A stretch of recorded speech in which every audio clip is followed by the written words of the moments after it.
छोटी सी चींटी का साहस। एक छोटी सी चींटी में पूरे जंगल में घूमने का इच्छा जागा। माँ से कहेगी तो मना कर देगी सोचकर किसी को बताए बिना खुद ही जाने का निर्णय लिया। उस चींटी के घर के बाजू ही एक नदी बह रही थी। तभी चींटी को एक उपाय आया और तुरंत एक पत्ता तोड़कर उस नदी में डालकर उस पर चढ़ गई। पानी के साथ साथ वह भी बहते नदी में चली गई। वह पत्ता यहाँ वहाँ किनारे पर रुका था। चींटी पत्ते से उतरकर दिखने वाले हर जानवर से बातें करके फिर वापस पत्ते पर पहुँच जाती थी। इस तरह एक हफ्ता बीत गया। तब उसे अपनी माँ की याद आई। अब वापस जाने की सोचा भी तो उसे वापस जाने का रास्ता नहीं पता था, क्योंकि बहते नदी से पत्ता आगे ही जा रहा था लेकिन पीछे नहीं। तैरने की सोच रही थी पर नदी में पानी की रफ्तार बहुत तेज था, उससे वो तैर भी नहीं सकी। तो वो नदी से बाहर आकर उस नदी के किनारे के रास्ते वापस जाने लगी। पर चल चल के उसके पैर दर्द होने लगे, लेकिन उसका घर नहीं आया। चींटी को कुछ भी नहीं सूझ रहा था। तभी आसमान में जा रहे एक चिड़िया ने चींटी को देखा। नीचे आकर पूरी बात जाना। इसीलिए कोई भी काम करने से पहले 2-3 बार सोच लेना चाहिए। बड़ों से पूछकर उनकी बात मान लेनी चाहिए। वो सब नहीं करते हुए जल्दबाजी की तो उसका परिणाम ऐसा ही होगा। बोलते हुए उस चिड़िया ने सचेत किया और चींटी को अपने पीठ पर बिठा लिया। उस बहते नदी के रास्ते ही वापस जा रहे थे तो उनका घर आ गया। तो वो घर पहुंच गई। छोटी चींटी को देखते ही उसकी माँ बहुत खुश हुई। उसके बिछड़े हुए बेटे को वापस घर लाने के लिए चिड़िया को तरह तरह के दाने के भोजन से सम्मानित किया। बात करने वाला गधा।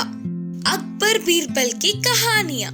एक दिन अकबर बीरबल और सभी मंत्री सभा में उपस्थित थे। तभी एक व्यापारी एक गधे को लेकर आया। उसके लाए हुए गधे को महाराज को बेचना ही उसका मकसद था। उसी समय बीरबल भी सभा में उपस्थित होने पर वह व्यापारी बहुत खुश हुआ। उसके लाए हुए गधे को देख बीरबल ने कहा, महाराज, इस गधे को देखकर लगता है कि ये बहुत बुद्धिमान है। हम थोड़ा ध्यान देकर इस गधे को पढ़ना लिखना सिखा देंगे ना तो ये सीख जाएगा। करके बीरबल के कहने पर फिर से अकबर ने पूछा, अगर हम थोड़े धीरज से बोले तो ये गधा पढ़ना सीख जाएगा, है ना? फिर बीरबल सिर हिलाते हुए मान गया। तुरंत अकबर चक्रवर्ती एक निर्णय पर पहुँचे। उस व्यापारी से उस गधे को खरीदकर बीरबल के हाथों में उसे सौंपे और कहा, बीरबल, इस गधे को तुम्हारे साथ लेकर जाओ। 1 महीने तक का समय देता हूँ तुम्हें। उतने में ही इस गधे को पढ़ना लिखना सिखा दो। फिर महीने के बाद गधे को लेकर आओ। अगर तुम्हारे कहने के मुताबिक 1 महीने के अंदर गधे को पढ़ना नहीं आया तो तुम्हें दंड मिलेगा। बोलो, क्या ये तुम्हें मंजूर है? करके अकबर चक्रवर्ती ने बीरबल से पूछा। बीरबल को महाराज की बात मानने के अलावा और कोई चारा नहीं था। फिर बीरबल ने कहा, जी महाराज, आपके इच्छा के मुताबिक ही 1 महीने में इस गधे को बात करना सिखाऊंगा। महाराज जी की आज्ञा पर गधे को अपने घर ले गया बीरबल। उस सभा में उपस्थित सारे लोग बीरबल को देख चौंक गए। ये सब होगा क्या? सच में बीरबल गधे को पढ़ना लिखना सिखा देगा? बीरबल को इस बार दंड से कोई नहीं बचा सकता। करके कुछ लोग सोच रहे थे तो इससे भी पहले ऐसे कई समस्याओं को बीरबल ने सुलझा दिया, तो इस समस्या का हल भी निकाल ही लेगा करके कुछ और लोगों का कहना था। इस प्रकार बातों बातों में ही 1 महीना गुजर गया और गधे को महाराज के सामने उपस्थित करने का समय आ गया। गधे के साथ बीरबल भी सभा में हाजिर हुए। बीरबल, गधे को पढ़ना लिखना आ गया क्या? अकबर ने बहुत ही जिज्ञासा पूर्वक पूछा। बीरबल ने कहा, जी महाराज। बीरबल के जवाब से सभा में सभी लोग चौंक गए। बीरबल, ये सच है क्या?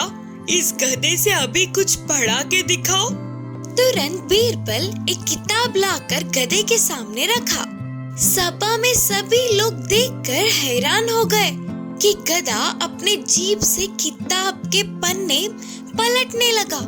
ऐसे पलटते हुए तीसरे पन्ने पर आते ही जोर से पढ़ना शुरू कर दिया। यह सब देखने वाले अकबर चक्रवर्ती और सभा के सभी मंत्री हैरानी से चुपचाप रह गए। महाराज अकबर ने बीरबल का बहुत ही प्रशंसा करते हुए बोले, अद्भुत, अति अद्भुत। बीरबल, तुम बहुत महान व्यक्ति हो। सच में तुमने ये कर दिखाया। तुम्हें मैं अच्छा सा उपहार देके सम्मानित करना चाहता हूँ। बीरबल मुस्कुराते हुए उन प्रशंसाओं को स्वीकार कर रहे थे। फिर महाराज ने पूछा, ये सब तो ठीक है बीरबल, पर ये गधा कह क्या रहा है? अकबर ने पूछा। फिर बीरबल ने कहा, वो क्या कह रहा है सीखने के लिए हमें गधे की भाषा सीखनी होगी महाराज। और बस अकबर चक्रवर्ती को बीरबल के किए हुए चमत्कार का पता चल गया और उन्होंने पूछा, ठीक है, हमें गधे की भाषा पता न होने के कारण गधा क्या बात कर रहा है हमें नहीं पता। ये बात रहने दो। पर इससे पहले गधा किताब के सामने रखते ही पन्ने पलट रहा है। वहाँ यहाँ रुक कर किताब पढ़ने की तरह चिल्ला रहा था। बोलो बीरबल, तुमने किया क्या?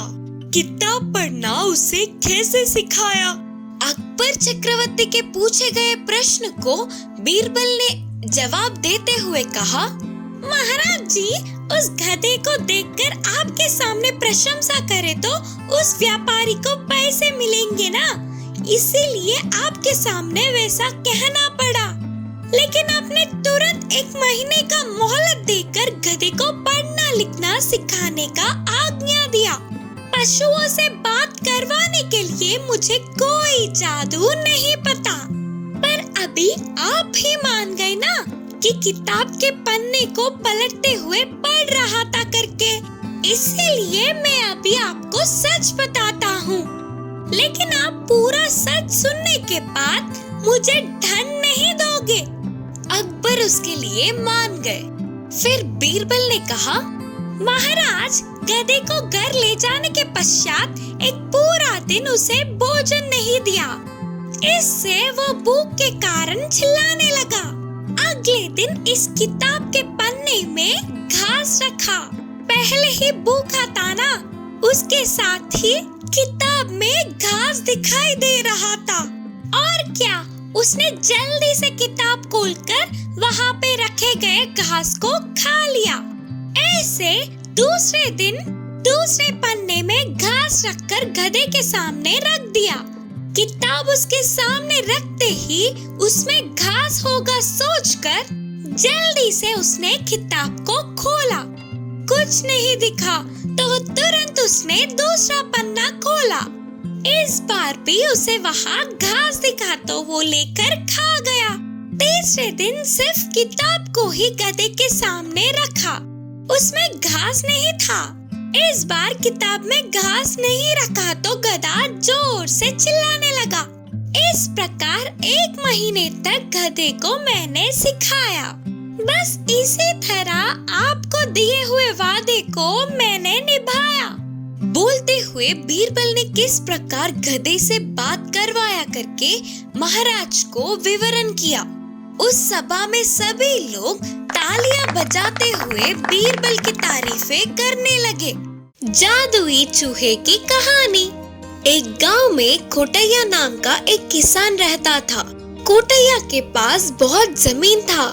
उसके खेत में सारे तरह के फसल उगाता था, पर वो बहुत ही खड़ूस था। बिल्ली को भी एक दाना नहीं देता था। तो कोटैया के घर में बहुत सारे चूहे थे। फसल के बस्तों में फंसी चूहों को दवा देकर मार देता था। बहुत सारे चूहों को ऐसे ही मरते देख उनमें से एक चूहा दुखी होकर भगवान जी से प्रार्थना करती है।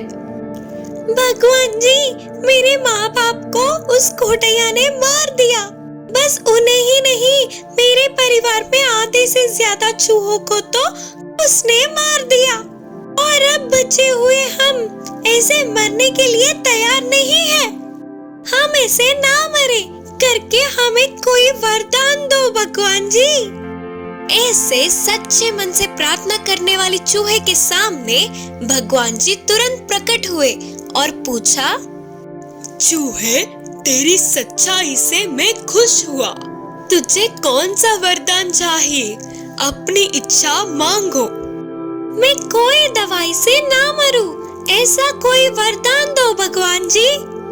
भगवान जी ने कहा, तथास्तु, तुम्हारे पूछे गए वरदान के साथ ही तुम्हें कुछ शक्तियाँ भी दे रहा हूँ। तुम्हें जब भी मारने का प्रयास करने पर एक फसल का बस्ता प्रकट होगा, पर उसे तुम्हारी आज्ञा के बिना कोई भी छू नहीं सकता। ये वरदान भी लो। बोलकर चूहे को वरदान प्रसाद करके भगवान गायब हो गए। वरदान पाने वाला चूहा बहुत खुश हुई। उसमें कुछ शक्तियाँ आती है। तब से वह चूहा जादुई चूहे में बदल जाती है। धन्यवाद भगवान जी, मेरे पूछते ही आप ऐसे प्रकट होकर मुझे वरदान दिए। तुसी बहुत ग्रेट हो जी। नहीं नहीं, आप तो महान हो। ऐसे वरदान दोगे करके मुझे पहले ही पता होता तो हमारे समाज को और बढ़ाते। ठीक है, अब कोई नहीं, वो तो अब भी कर सकते हैं। सबको बचाना है अभी। बोलकर चूहे ने निर्णय लिया। एक दिन कोटैया चूहे को दवाई डालता हुआ बोला, अरे रे, इन चूहों का शोर ज्यादा हो गया। ये नई दवाई डालकर इन्हें मार दूंगा। उन बातों को सुनने वाली जादुई चूहा फसल के बस्तों से बाहर आकर बोली, तेरे चालबाजियां अब नहीं टिकेंगे। बंद करो ये अभी। क्या? थोड़ी सी आवाज आई तो तेजी से भागने वाले हो तुम। सामने आकर मुझे ही उल्टा जवाब दे रही हो। रुको, तेरा काम अभी करता हूँ।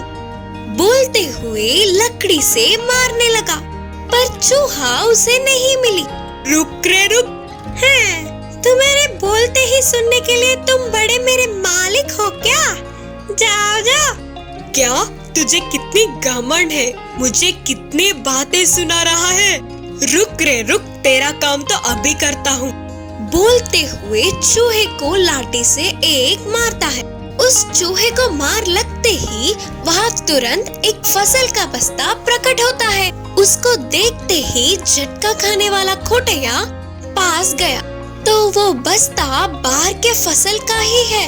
कोटैया खुश होकर उसने उसे छूने की कोशिश की, पर उसके हाथ नहीं लगी। ऐसा क्यों हो रहा है करके कोटैया सोच रहा था तो तभी चूहे ने कहा, मैं जादुई चूहा हूँ। मुझे मारोगे तो ऐसे फसल आते हैं, पर उसे तुम छू भी नहीं सकते। मैं आज्ञा दूं तो ही तुम्हारे पास आएंगे। कोटैया ने कहा, अच्छा, पर ये कैसा हो सकता है? ठीक है, छोड़। इतने दिन मेरे फसल को तुमने खाया ना, अब तुम्हारे जादू से और भी फसल के बस्ते दिलाओ ना। मेरे परिवार में आधे से ज्यादा लोग तुम्हारी वजह से मुझसे दूर हुए। तुम्हें मैं मदद करूं? तुम किसी का मदद नहीं कर सकते। तुम्हें मैं क्यों दूं? बिल्कुल नहीं दूंगा। अरे यार, ऐसा मत बोलो चूहे। मेरे किए गए कामों के लिए मुझे माफ करो। ये फसल के बस्ते को मुझे दे दो ना यार। तुम जो कहोगी मैं वो करूँगा। चूहे ने कहा, ओहो सच्ची, तुम्हारी इच्छा को देखकर लगता है कि कुछ भी करोगे तुम। ठीक है फिर, अब से हमारे ऊपर कोई दवा नहीं डालोगे। तुम्हें आए हुए खेत में से थोड़ा गरीबों को दान करोगे। तब खोटैया मन में सोच रहा था कि इस जादुई चूहे से ज्यादा लाभ लेके बहुत कम लाभ बता दूं तो हो जाएगा। सोचकर खुशी में बोलने लगा, हाँ ठीक है, तुम जो कहोगी वही करूँगा। तब से खोटैया उस चूहे के मुताबिक ही करता है। असली बात ना जानते हुए चूहे के जादू से आए हुए फसल को अपने खेत में डालने की सपने देखता है और जादुई चूहा उसके परिवार को बढ़ाते हुए खुशी से रहता है। नाचने वाला बंदर। एक जंगल में एक बंदर था। वह बहुत ही शैतानी था।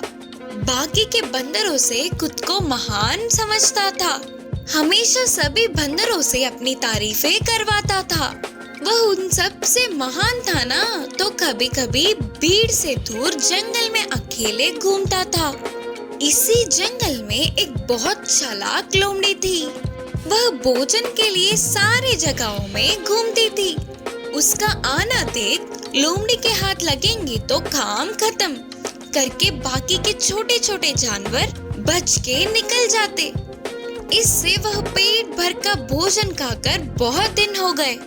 एक दिन खाने के लिए ढूंढ रहे लोमड़ी को बहुत सारे फलों से एक आम का पेड़ दिखा। उन आमों को देखते ही उसे खाने की इच्छा जागी। इस पेड़ के आम बहुत स्वादिष्ट होते हैं करके सबके मुंह से सुना था।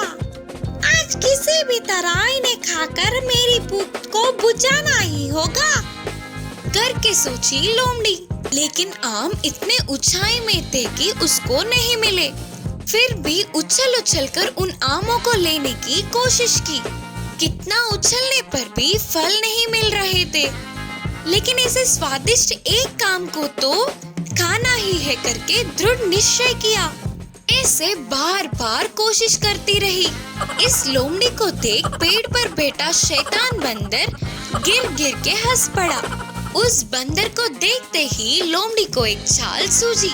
ओ मेरे सुंदर सा प्यारा सा बंदर दोस्त, तुम्हें ना देखने वाले नाके किस बात की, और तुम्हारी तारीफें ना करे तो ये मुंह किस काम का। बोलते हुए शुरू किया। पहले से ही तारीफों से फूलने वाला बंदर लोमड़ी की बातों से और उभर गया। तुम्हारे चलने से ही मोर नाचना सीखेगी। तुम चलने से अच्छा उस पेड़ पे नाचोगे तो उसकी सुंदरता एक अलग ही बात होगी। मुझे तुम्हें पेड़ पर नाचते हुए देखना है करके लोमड़ी के बोलते ही वह बंदर खुशी से उस पेड़ पे इधर उधर उछलने लगा। इससे बहुत सारे आम नीचे गिरे। लोमड़ी की खुशी का ठिकाना ही न रहा। उन सारे फलों को टोकरी में डालकर बोली, अरे ओ टेढ़ी बंदर, तेरी पागल को देख नहीं पा रहे हैं, बस कर अभी। बोलते हुए और चार बातें सुनाकर उस फलों के टोकरी को लेकर उधर से झट से भाग गई लोमड़ी। अचानक घटित इस घटने से शैतान बंदर चौंक गया। इस कहानी की शिक्षा है कि तारीफों से उबरना नहीं,